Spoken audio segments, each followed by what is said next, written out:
I think it's wild if you have ADHD or autism, and whenever you start to unmask, you start to realize all the ways that you have kind of let yourself down, and the people that raised you let you down because they've invalidated your needs and your wants and what you desire or your goals in life. And therefore, you learn to do that to yourself. Like, that's unrealistic, or I'm needy, or I'm bratty, I'm asking for too much.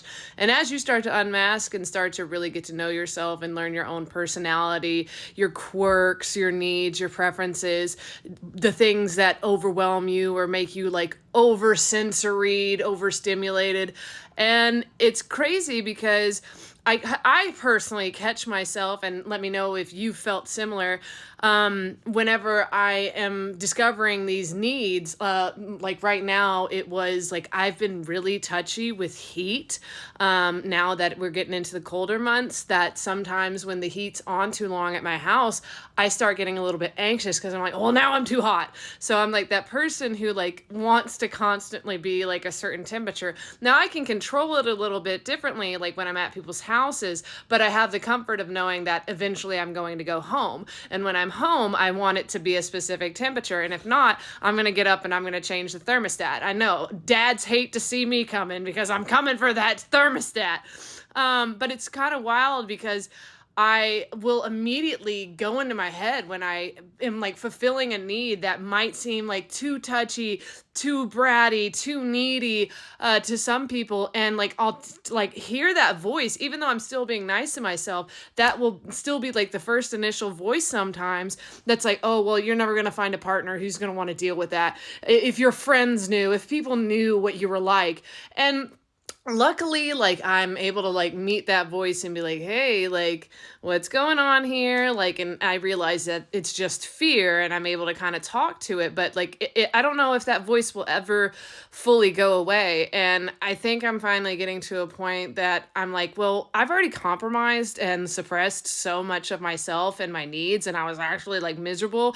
This is like the first time in my life, and trigger warning, I used to have a really bad depression. It's under management now, but like I used to think about not being here. And thankfully, I've gotten to a place in my life for the past couple of years. I haven't thought about that. And I don't think that I will, because I am able to unmask and give myself my needs. And I've put myself around safe people and whatnot. But it's wild because those thoughts sometimes like pop up like pop-up ads, and you're like, well, no, but I don't feel that way. And I think I'm at a point where I'm like, I know that my mental health is so important, and my just overall well-being, that if me fulfilling my needs to somebody else is too needy, too much, too this, too that. And I'm not saying like, yes, sometimes we have to like for the goal of the group or whatever, not always have it our way, so to speak. But nobody in my life makes me sacrifice my overall needs.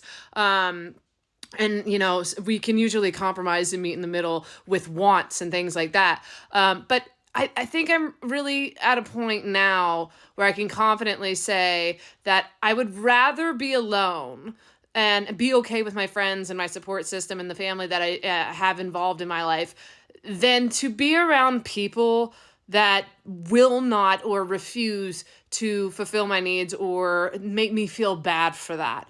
And that doesn't mean I have to hate them. That doesn't mean I have to make them feel bad.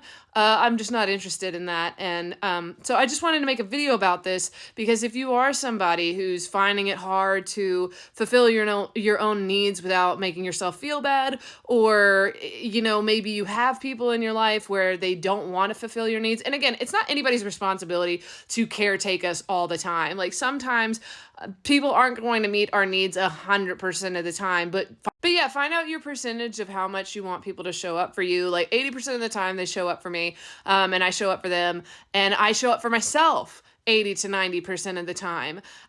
Because you got, and that's another thing, is you got to forgive yourself if there's times where you feel like you abandon yourself. It's just trying to catch yourself a little bit quicker each time, or even give yourself leeway. Like sometimes I'll overeat and I don't always feel great about that, or like I know that Thanksgiving's going to come up, I'm going to eat a little bit more than normal, or sometimes I don't always work out or this or that. It's just catching yourself more often and trying to keep your promises to yourself and fulfill your needs and go after the things you want most of the time. But you're just getting to know yourself and you're learning who you are and what you need and what you want. I have done a lot to try to create a safe space for myself, but I still get those thoughts from time to time. I still feel bad from time to time. I know when things are happening, I'm able to check on myself and I'm like, okay, like, have we eaten? Have we napped? Are we dysregulated?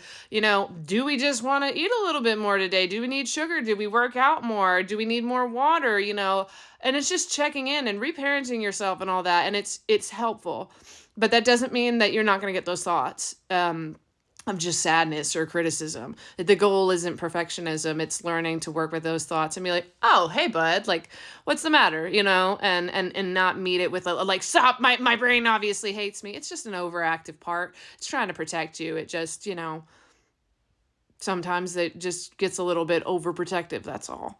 Or maybe a little bit outdated, or you just have to meet it with like a little hug. Hey, buddy, how you doing? I get it. I know we are a little bit high maintenance. That's okay. That's okay. I still love you.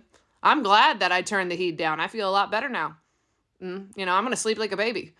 So you deserve to be spoiled. Work on your disempowering beliefs. That's the other part too, because you deserve that. You deserve to be friends with yourself.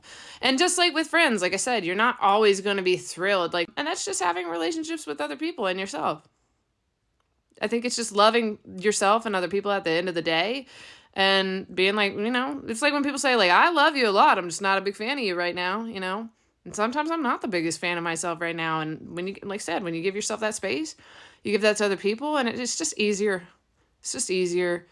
So yeah, when people say, oh, it gets better, I think it's not that it necessarily is like easy all the time. I still have a lot of hard moments. But you just learn to navigate it, I guess. When you get the cheat codes. Once you get the cheat codes, it doesn't mean that the game's easy all the time. It's just easier. You still have to play the game, So, yeah. All right. Love you all. I hope that helps. My name's Sarah. I'm your favorite self-experimenting coach or companion, and I help get people reacquainted with who they most authentically are. You're an amazing person, and I hope you have the best day.